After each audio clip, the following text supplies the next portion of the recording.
Today we're out here taking a look at the 2016 Jaguar F-Type. Now this particular one is the F-Type S with the all-new manual transmission. The manual transmission is one of just a few changes for the 2016 model year. You can now get this manual transmission on either of the V6 engines. You can also get all-wheel drive on the S model. Now all-wheel drive is also standard on the R model. That means that if you want 550 horsepower, you're going to have to want all-wheel drive as well.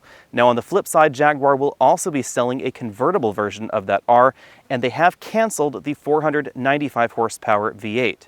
Now the last thing on the list is that they have removed the hydraulic power steering system that got rave reviews in the 2015 model year, and they have replaced it with an electric power steering system, basically like everybody else in this segment. Personally, I think the F-Type is one of the best looking vehicles on sale right now, period, and probably the best in this particular segment. The Jaguar has the overall shape and proportions of a very classic two-door, two-seat coupe. We have this long hood, a relatively short body, and then this classic hatch look in the back. This is just about the same size as a Porsche 911, however you can see that the proportions are quite different. I think that the extra size in the F-Type also helps the proportions when you compare this with something like a BMW Z4 or a Mercedes-Benz SLK, which are actually smaller than this. An interesting touch on the side are these door handles, which do pop in and out when you lock or unlock the vehicle. Out back, the design is simple and attractive. The rear glass actually comes quite close to the rear end of the vehicle, and this section right here is actually an automatic spoiler that will lift up right around 65 miles an hour or so.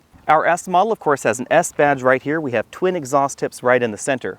If you get the R model, then we get a quad exhaust tip arrangement that I actually think is a little bit less attractive than this particular look, although it is more aggressive. Now you should know that the backup camera that we see right here below the license plate, as well as the well-integrated parking sensors down here on this black section of the bumper, are optional, and they're an option that I would strongly recommend.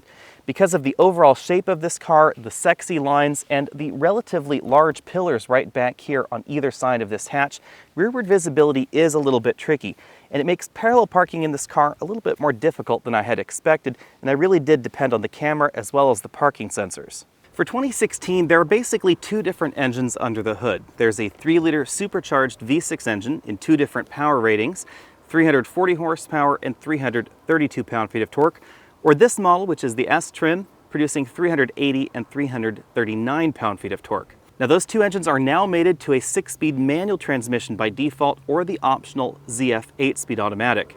If you get the 380 horsepower version, you can also get all-wheel drive with that automatic transmission. Now Jaguar has killed one of their V8 engines under the hood of the F-Type, leaving just the 5-liter supercharged V8, producing 550 horsepower and 502 pound-feet of torque. Now that engine for 2016 is mated only to the 8-speed automatic transmission and only to the all-wheel drive system. Fuel economy is a little bit lower than I had expected in this family, even though this is an all-aluminum car basically, and we do have that 8-speed automatic. If you get the base engine, it comes in at 19 miles per gallon city, 28 highway, and 22 combined.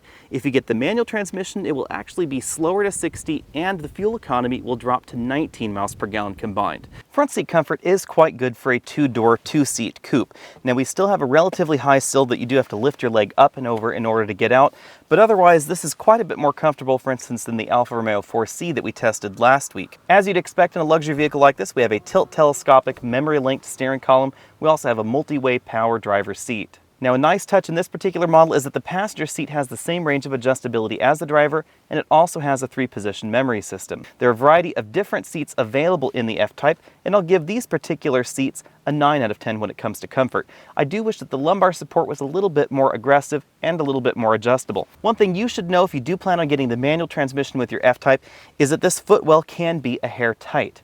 With my shoe size, which is either 11.5 or 12 depending on the shoe, my shoe barely fits between the clutch pedal and the left side of the footwell, meaning I can't really use that left foot rest. While there is definitely enough clearance for my right foot on the brake or the accelerator pedal, if you had larger shoes, then you may have a problem. Certainly if you're larger than me, then you may have a problem putting your left foot somewhere comfortable while you're driving. Let's start off our interior tour right here between the seats. We do have a small storage cubby right there that I can put a canvas back in. Now looking from this direction, you're actually seeing that cargo cover in the back area right there. We do have fixed height headrests on the driver's side and the passenger side. Now keep in mind that the model we're taking a look at is the S model, and these are the optional performance seats. That means that not every F-Type will look exactly like the one that we're taking a look at here.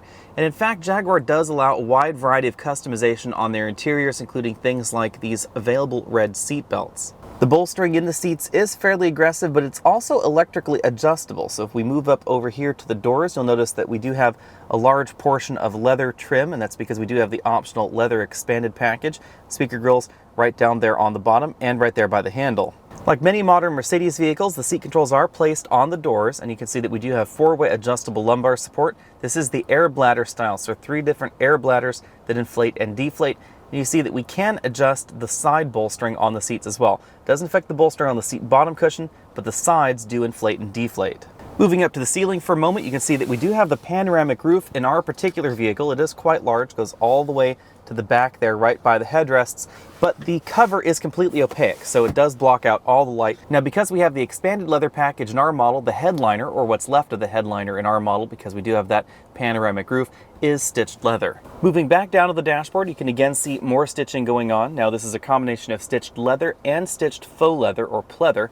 This is the button to release the glove compartment, and we do have a decently sized glove compartment there, easily able to accommodate a large tablet computer. The style of the F-Type's interior is quite different than the BMW or Mercedes competition because we do have this large touchscreen LCD right in the dashboard, not a controller knob and non-touchscreen LCD. Jaguar lately also likes to give us a little bit of entertainment when it comes to the air vents, and so you'll notice this section right here has somewhat large seams on the side. That's because it does rise up. So if I press the auto button on the HVAC system, you'll notice these vents just pop out of the dashboard like that. Now you can keep them in the upright position all the time, or you can have the car automatically lower this when you turn the car off and raise it when you turn the car on. If I were to turn that back off, you'll notice that we do have a center channel speaker integrated into this module as well. This infotainment system is quite similar to what we see in the rest of the Jaguar and Land Rover lineup. If you want to know more about this infotainment system, click that link at the bottom of your screen. You'll be taken on over to a dedicated review. Now, the important thing to know is that Jaguar is announcing a brand new infotainment and navigation system, and we do expect to see that in their new F-Pace crossover. However, it may be a little bit until the F-Type gets that system. Below that, we have our dual zone climate control. These knobs adjust the temperature on either side. They can be synced. This knob turns the system on and off. If we want to adjust the heated seat in our particular model, we just click down on one of these bezels. You'll notice the little seat icon gets shown there, and then we rotate the knob to raise and lower the seat heating. Below those knobs are where we'll find a few extra buttons for that HVAC system and the start-stop button for the vehicle. This is also where you'll find the knob for volume and power in the system. We just press that button in the center for power, rotate the knob around for volume. You can also control that from the steering wheel. Over on the right side, we have a 12-volt power outlet. Now, we are in the relatively rare manual transmission model, so we do have a 6-speed shifter right here. Reverse is all the way to the left and then up. There is just a gate in there, so there's no button to press. You don't press down on the shifter or anything like that. To the right of the shifter, we'll find some additional buttons. We have start, stop, enable, disable. We have a button to control the rear spoiler on this particular vehicle. We have a button to control the exhaust valves as well, so we can make the exhaust a little bit louder than it normally is. And then we have our stability control enable, disable button. Continuing our way down from that, we have our electric parking brake control right here, dynamic mode enable, disable button, and our winter mode button right over there as well. We also have 2 very large cup holders right over here, easily able to accommodate these large takeout drinks. The center console cover is thinly padded, but it is leather coated, and it opens up to reveal a modestly sized center console right there. Easily able to fit a wallet and a cell phone inside, but not too much else. We have an additional 12-volt power outlet right here, an auxiliary input over here, USB input, and then another USB input on the side of that. Over on the driver's side, we have a 2-dial instrument cluster with a speedometer on the left-hand side and the tachometer on the right, which is a little bit backwards from many vehicles out there. In between, we have a full-color LCD multifunction display. The multifunction display is controlled via this joystick button array on the steering wheel. This also serves as track forward, backward, and volume up, down. To get into the menu, we simply click the menu OK button, and then these function as left, right, and up and down buttons. Right now in the center of the display, we're seeing the audio widget. You can change between a few different selections, but this is not as fully featured as some of those displays out there. This display also gives you a static engine temperature display on the left and a fuel gauge on the right. We also have our trip computer in the lower right-hand corner there. We cycle through that via a button on the turn signal stalk, very much like other Jaguar products. Clicking into the menu, you'll see that we do have a trip computer option. That's not to display additional trip computer information in the center of the display. It's actually just to change the content of the trip computer via that button on the turn signal stalk. You can also change whether you're seeing trip A, trip B, or the automatic trip computer that resets every time you start the car. In addition to that, we have display settings where you can actually change what's on the screen. So for instance, that widget right there, we can change to a Jaguar logo or a trip summary. So if we click to that trip summary, then we go all the way back out of this particular screen. You'll notice that we get now our distance to empty, average speed, fuel economy, etc. We also have vehicle settings available in this display where we can adjust settings like our blind spot monitoring, reverse traffic detection. Also have security features like the audible locking, drive-away locking, two-stage unlocking, etc. And convenience features like whether or not the mirrors dip when you put it in reverse, whether you want the windows to be able to be opened and closed globally with the remote control. And of course, we have our wiper settings. Moving out to the steering wheel, you should know that there are a few different steering wheel designs available from Jaguar. Ours is the optional model with the flat bottom and the more aggressive sport grips right here on the side. Now, if you get the automatic transmission, there are also shift paddles on the back of the steering wheel, and you can get them in a variety of different colors.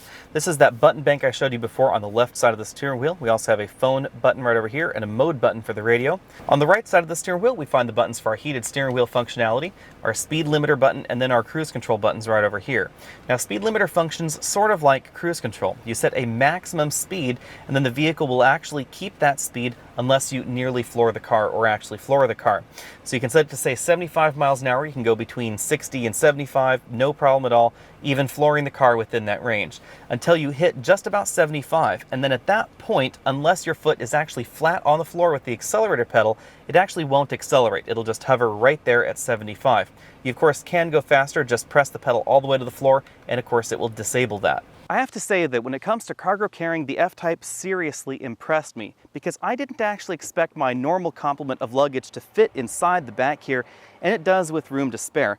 I actually have a 24-inch and a 26-inch roller bag right back here in the cargo area, and they're relatively easy to get in and out. In addition to the ability to swallow those two large roller bags right back here, we have some additional space under the cargo load floor. This hatchback form is also very, very practical compared to a more traditional trunk. It makes it easier to put large items in the back. Now, you should be aware that the power tailgate is optional. When it comes to acceleration, I'm going to give this car an A in all forms, but you should know that the automatic transmission version is going to be a decent amount faster to 60 than the manual. It's really obvious when you take a look at the numbers. The manual transmission version of this S model goes from 0 to 60 in 5.3 seconds, but the automatic transmission version of the base model, which gets 40 horsepower less, will actually do that 0.2 of a second faster. Now, if you get the automatic transmission all-wheel drive version of this S model, like I was able to borrow from a local dealer for a very brief test, that will run from 0 to 60 in 4.7 seconds, which is pretty quick. If you get the R version, that will do it in about 3.5. Now, Jaguar says it's going to be a little bit more than that, but in actuality, Jaguar is quite conservative lately with their 0 to 60 figures. Now, you should know that any supercharged engine is going to suffer a little bit more from heat soak than your average turbocharged engine just by the general design. So if you're in really hot weather and you're doing repeated 0 to 60 runs, you may actually see a greater decrease in 0 to 60 performance in this than in something like a twin turbocharged 6-cylinder or twin turbocharged V8. Braking is absolutely excellent in this model. I'm going to give it an A+. The version that we tested right here ran from 60 to 0 in about 101 feet, which is right around the same as the Alfa Romeo 4C, which is 1,000 pounds lighter than this car. This car has absolutely enormous brakes, and with every version upgrade in the F-Type, you actually get successively better brakes, all the way on up to the R model where you can get carbon ceramic brakes. Handling also gets an A in the F-Type. Obviously, that also scales with the model, just like the braking does. But even in this particular version, which is kind of a midline trim, we have 255 with tires up front, 295 with tires out back, and a very, very slight rear weight balance bias. Coupled, of course, with very sticky tires, we can obviously go around this road an awful lot faster than the Honda Civic that is sitting right in front of me. When it comes to the ride, I'm going to have to give this a B. Obviously, there is a trade-off in any vehicle between handling and the ride in the vehicle. Now, Jaguar makes the most of that with their continuously adaptive suspension system in this particular model. This is definitely the kind of suspension that is very easy to commute with. Of course, it is adjustable because I can place this in dynamic mode, and that will definitely firm a few things up. Now for 2016, this dynamic mode is adjustable in the S model. Previously, it was only adjustable in the R model. But now we can actually adjust the way the suspension, the way the steering, and the way the engine perform separately from one another. So you can customize a little bit rather than just turning them all to the sport mode. Now that I've suddenly discovered traffic out here on one of my favorite roads, it's a good time to talk about this 6-speed manual transmission. This is not one of my favorite manual transmissions, and it's all down to the way the clutch pedal feels. It's a little bit tight down there in that footwell, like I said earlier, but also the engagement of the clutch is just not quite as linear as I would like, and the take-up is a little bit far down there towards the bottom of its travel. That means that my left foot and my right foot are at slightly different heights when I'm driving most of the time, and without a good place to put my left foot, it does get a little bit tiresome in stop-and-go traffic. Now the shifter is a different matter. The throws are nice and short, the engagement is very positive, it's very easy to tell what gear you're in. When it comes to cabin noise, keep in mind that this is a hatchback, and the hatch is of course open to the passenger compartment back there. That helps bring in a little bit more road noise than some of the other designs out there. Cabin noise actually came in at 71 decibels, which is a little bit higher than some of the competition, but that's primarily the 4-seat regular coupe competition with an actual truck. Versus your average convertible, it's going to be quite similar to this. This car is an awful lot of fun to drive out on your favorite winding mountain road. Rather unfortunately, 2016 does bring that electric power steering, and that does sap just a little bit of the fun out of the car. Transitioning over to one of my favorite small winding mountain roads that is a little bit rough, this is really where the adaptive suspension system in the F-Type starts to shine, because it does soak up the bumps in this road incredibly well. And it doesn't really allow that much more body roll, so this is very easy to drive hard even in this base suspension mode. Dynamic dials things up just a notch, but of course keep in mind that the F-Type is still a luxury car, so you wouldn't want a very rough ride. And now we come to the nitty-gritty. How much will the Jaguar cost you? It starts at $65,000, which actually is quite reasonable in this particular segment, and it's only a little bit higher than certain versions of the Mercedes-Benz SLK and the BMW Z4. Now the important thing to know about that is that the SLK and the Z4 both come with smaller, less powerful 4-cylinder engines, and Jaguar doesn't go that deep, so you do need to compare this to the correct versions. The S model that we're taking a look at here is $77,300, and if you want the all-wheel drive S model, that will be $84,800. Jumping from the base model to the S model adds, of course, that 40 horsepower. We also get 19-inch wheels instead of the 18-inch wheels. We get high-performance brakes and the limited slip rear differential. That limited slip rear differential, I think, is worth the upgrade from the base model to the S model all by itself. Now, performance obviously increases a hair from the base to the S model, but it's not as much as you might think because we really don't get much extra torque. Now that may sound like an enormous leap from the S to the S all-wheel drive, but we do get a few more standard features in that S all-wheel drive model, like the automatic transmission that is normally $1,300 on the base V6 models. The range-topping R model will set you back an eye-watering $103,600 starting, and for the top-end trim it will hit right around $130,000. Before we dive right into comparisons, let's talk about the trim levels of this particular vehicle. Now, personally, I didn't really care for the manual transmission all that much. You get lower fuel economy than you do with the automatic transmission, and it is slower to 60 than the automatic as well. Now, I do like manual transmissions in general. However, this particular manual transmission just didn't quite fit me. I didn't really care for the way the clutch felt. The shifter feel and shift engagement is very good and very positive. But driving this car, I think that I would pay the $1,300 extra in order to get the automatic transmission. Now, whether or not I'd get the all-wheel drive, I'm a little bit unsure of because I really love the rear-wheel drive dynamics of the F-Type. One package that I strongly suggest every Jaguar F-Type shopper get on their car is that Vision package, and that will jack up your essentially base price. And that is because it is a little bit difficult to parallel park this car because we get that very long hood, and of course we have this relatively sloping glass which makes it a little bit difficult to tell exactly where the car is located. That Vision package adds the front and rear parking sensors as well as the backup camera, heated seats, heated steering wheel, and a few other features. Now we must talk about the convertible, because the convertible is only $3,100 extra over the coupe that we're taking a look at right here, and I think that's $3,000 very, very well spent.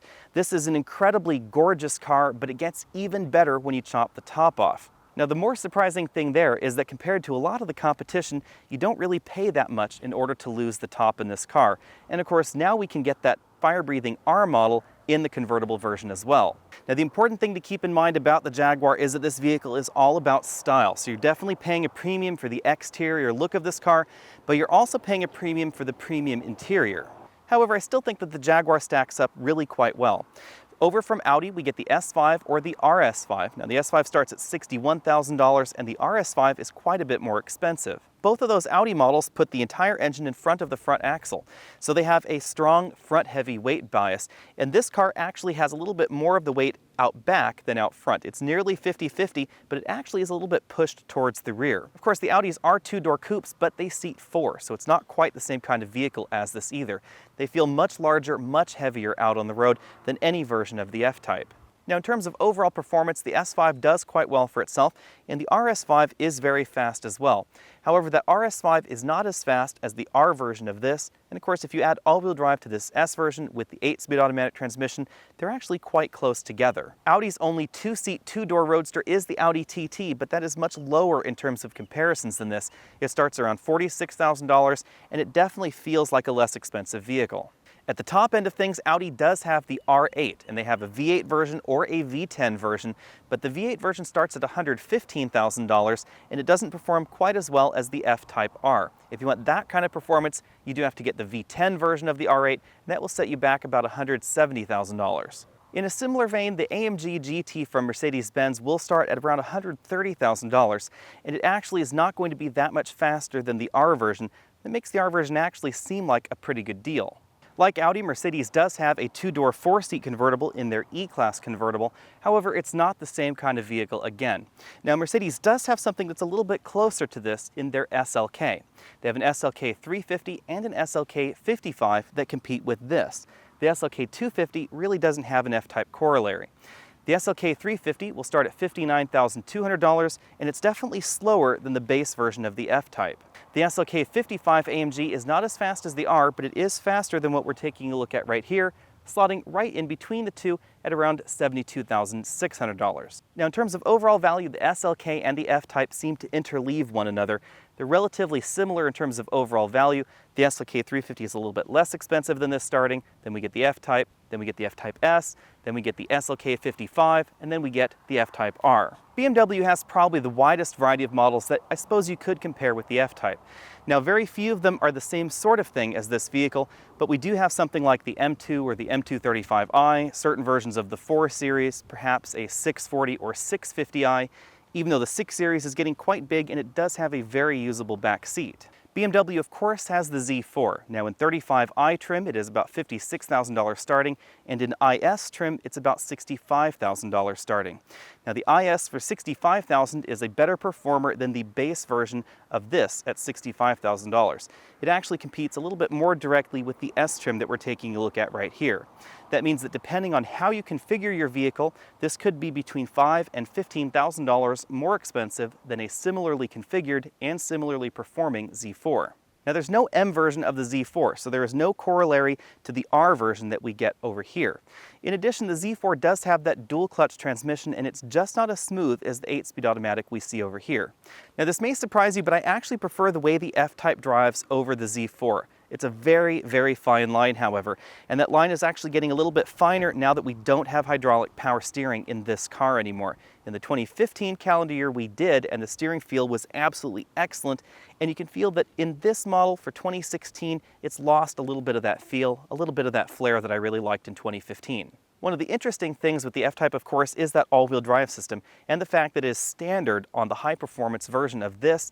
And when you take a look at the BMW product portfolio, they're really resisting putting all-wheel drive in any M models. Now, that means that the R version of this can actually apply all of its power, and it will go from 0 to 60 significantly faster than those manufacturer claims.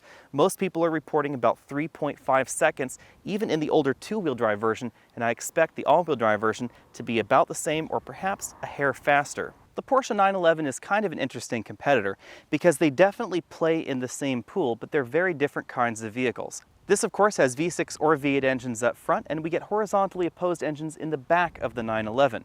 Now, that engine placement in the 911 means that it has a very strong rear weight bias, whereas this has a very slight rear weight bias or almost a neutral weight bias depending on the model that you get. Now, that weight balance is very important because the driving dynamics of the Porsche and the Jaguar are very, very different. even when you compare a 911 with all-wheel drive and an F-Type with all-wheel drive. The weight balance in the 911 can be positive in certain aspects. It helps you apply the power to the rear because the rear gets a little bit more weight, helps push down on those tires, helps you apply that power. The lighter front end also makes the turn-in a little bit better feeling, especially out on a track. Now, unfortunately for novice drivers, a strong rear weight bias can make the car's handling a little bit less predictable. As much as I like that rear weight bias in vehicles like the 911 or that Alfa Romeo 4C we saw recently, I have to say that a neutral weight balance like we see in this or in competitive BMW or Mercedes models is actually my preference.